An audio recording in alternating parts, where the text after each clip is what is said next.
17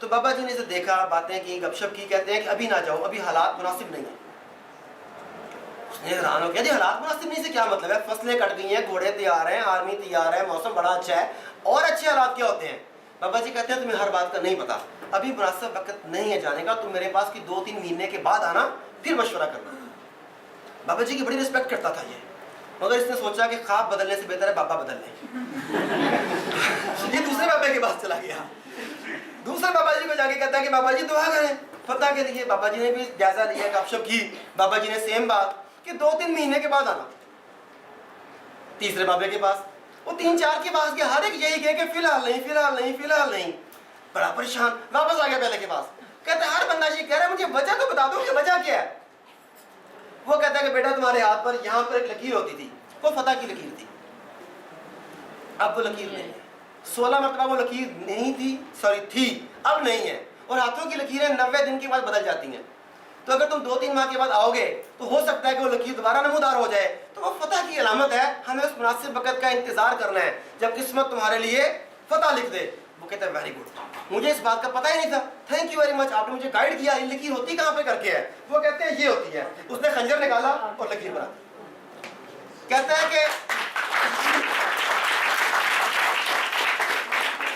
جو لکیر ہاتھوں میں خود نمودار ہوتی ہیں, آپ خود کہتے ہیں کہ وہ 90 دن کے بعد بدل جاتی ہیں. میں نے جو لکیر بنائی ہے یہ میرے مرتے دم تک ختم نہیں ہوگی. اور وہی حملہ آخری حملہ ثابت ہوا جس میں سومناتھ کا مندر مکمل طور پر تباہ و برباد ہو گیا, بے شمار مال و دولت ملا. وہی حملہ تھا نا. اب چوائس آپ کی ہے, یا تو میری باتوں سے سمجھ لیں کہ قسمت آپ نے بنانی ہے, ورنہ خنجر منگوا لیتے ہیں, فتح کی لکیریں بنا لیتے ہیں نا. اور یا یہ ہے کہ آپ کو ویسے سمجھ آ جائے, تو کیا کرنا ہے؟ خنجر ہی منگا لیں. خواتین کو تو ضرورت نہیں ہے, ماشاءاللہ زبان ہی کافی ہے. آپ تو بتائیے اپنا.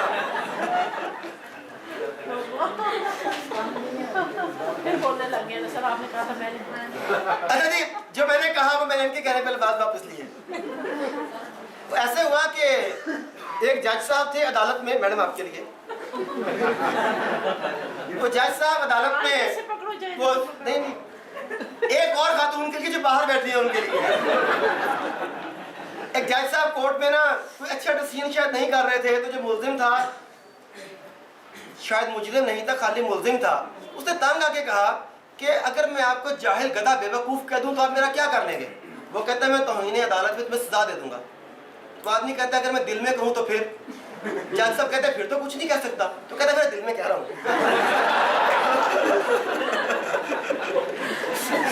تو میں نے الفاظ واپس لیے, باقی آپ سمجھتے ہیں.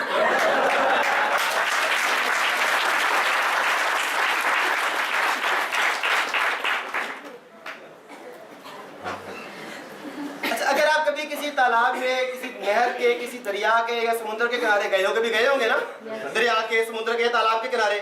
اچھا وہاں بیٹھ کے بعد کو چھوٹا چھوٹا پتھر کنکریاں سے پھینکتے رہتے ہیں, پتہ نہیں کیوں کرتے ہیں نا یہ بھی. اچھا دیکھیں, چھوٹے سے چھوٹا کنکر بھی آپ اس تالاب میں پھینکتے ہیں, اس کی سطح میں ارتعاش پیدا ہوتا ہے. وہ چھوٹا سا کنکر بھی اتنے بڑے تالاب یا دریا کی کیفیت کو چینج کر دیتا ہے. اتنا سا کنکر بھی پورے کے پورے دریا کی کیفیت کو چینج کرتا ہے کہ نہیں کرتا؟ ارتعاش نظر آتا ہے کہ نہیں آتا؟ جس طرح چھوٹے سے چھوٹا کنکر بھی بہت بڑے تالاب, نہر یا دریا کی کیفیت کو چینج کر سکتا ہے, بالکل اسی طرح آپ کا چھوٹے سے چھوٹا فیصلہ بھی آپ کی زندگی میں ارتعاش پیدا کرتا ہے. وہ اس میں مثبت یا منفی تبدیلیاں لے کے آتا ہے. چھوٹے سے چھوٹا فیصلہ بھی, چوائس آپ کی ہے. اور مزے کی بات ہے, اگر آپ اپنے ڈیسیژنز جن کی بات کر رہے ہیں, اگر آپ خود نہیں کریں گے تو پھر آپ کے ڈیسیژنز دوسرے کریں گے. یہی ہوگا نا, جو ڈیسیژنز آپ کی لائف کے دوسرے کریں گے وہ آپ کے فائدے کے لیے ہوں گے کہ ان کے فائدے کے لیے ہوں گے؟ تو پھر اپنے فائدے خود کرنے, اپنے فیصلے خود کرنے چاہیے یا دوسروں پر چھوڑنے چاہیے؟ خود کرنے چاہیے. اور اگر آپ فیصلہ نہ کر سکے تو کیا ہوتا ہے؟ اگر آپ فیصلہ نہ کر سکے تو کیا ہوتا ہے؟ اس کی مثال مغلیہ سلطنت کے آخری بزدل کا محمد بادشاہ بہادر شاہ ظفر, جس کی قوت فیصلہ اللہ حافظ. جس طرح سلطان محمود غزنوی کے ایک فیصلے نے بر صغیر کے کروڑوں مسلمانوں کی زندگیوں پر اثر ڈالا کہ نہیں ڈالا, اسی طرح بہادر شاہ ظفر کے ایک فیصلے نے, ایسٹ انڈیا کمپنی والے فیصلے نے, ایسپرو گولی والے فیصلے نے, کیا پورے بر صغیر کے پاکستان, انڈیا, بنگلہ دیش میں رہنے والے مسلمانوں کی زندگیوں میں منفی تبدیلیاں لایا کہ نہیں لایا؟ ہم آج تک اس کے فیصلوں کی سزا بھگت رہے ہیں کہ نہیں بھگت رہے؟ یہ وہ بادشاہ جو مغلیہ سلطنت کا آخری بادشاہ تھا, وہ بدقسمت بادشاہ جسے لنچ میں اس کے اپنے بیٹوں کے کٹے ہوئے سر تشتری میں رکھ کر پیش کیے گئے. رائٹ ٹائم پر ڈیسیژن نہ کیا جائے تو تاریخ یہ سلوک کرتی ہے آپ کے ساتھ. اگر اچھے فیصلوں کا نتیجہ اچھا ہے تو پھر برے فیصلوں کا نتیجہ برا ہوگا. جس طرح سلطان محمود غزنوی کے ایک فیصلے نے کروڑوں مسلمانوں کی زندگی میں مثبت اثر ڈالا, اس کے برے فیصلے نے کروڑوں مسلمانوں کی زندگیوں پر برا اثر ڈالا. Same goes with you. آپ سب کا ایک اپنا اپنا حلقہ اثر ہے, کسی کا سینکڑوں کا, کسی کا ہزاروں کا, شاید کسی کا لاکھوں کا. تو جو آپ فیصلہ کرتے ہیں وہ صرف آپ کی لائف پر نہیں, آپ کے آس پاس رہنے والے بے شمار لوگوں کی لائف پر اثر انداز ہوتا ہے, منفی بھی اور مثبت بھی.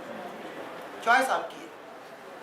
اچھا فیصلہ کریں گے اور اس میں ڈٹے رہیں گے تو بے شمار لوگ اس سے فائدہ اٹھائیں گے. اگر برا فیصلہ کریں گے یا فیصلہ کرنے کے بعد ڈگمگا جائیں گے تو اس کی سزا کئی لوگوں کو بھگتنے پڑے گی. وہ کسی شاعر کا چھوٹا سا مصرع ہے کہ لمحوں نے خطا کی, صدیوں نے سزا پائی. تو جو لمحوں کی خطا ہے وہ سزا وہ کئی صدیوں تک نسلوں کو بھگتنی پڑتی ہے. اس کی لمحوں کی خطا ہم صدیوں سے بھگت رہے ہیں کہ نہیں بھگت رہے؟ اب آپ بتا دیں آپ کیا چوائس ہے؟ خطائیں کرنی ہے کہ صحیح فیصلے کرنے ہیں؟ صحیح فیصلے کرنے ہیں. فیصلے تو کر لیے, پھر ڈٹے بھی رہنا ہے کہ نہیں ڈٹے رہنا؟ پکی بات. رائٹ. نیکسٹ جی پہلے خواب دیکھا, پھر ایک ڈیزائر پیدا ہوئی کہ میں نے اس خواب کو تعبیر دینی ہے. Then you made a decision کہ میں نے ہر حال میں اسے پانا ہے. اب آپ ڈٹ گئے اس کے اوپر. پھر کیا ہوا؟ فیصلہ کر لینے کے بعد میں کامیابی مل جاتی ہے. تو آپ کو اپنی زندگی کو ایک خاص سانچے میں, ایک خاص نظم میں, ایک خاص ڈسپلن میں ڈالنا پڑتا ہے.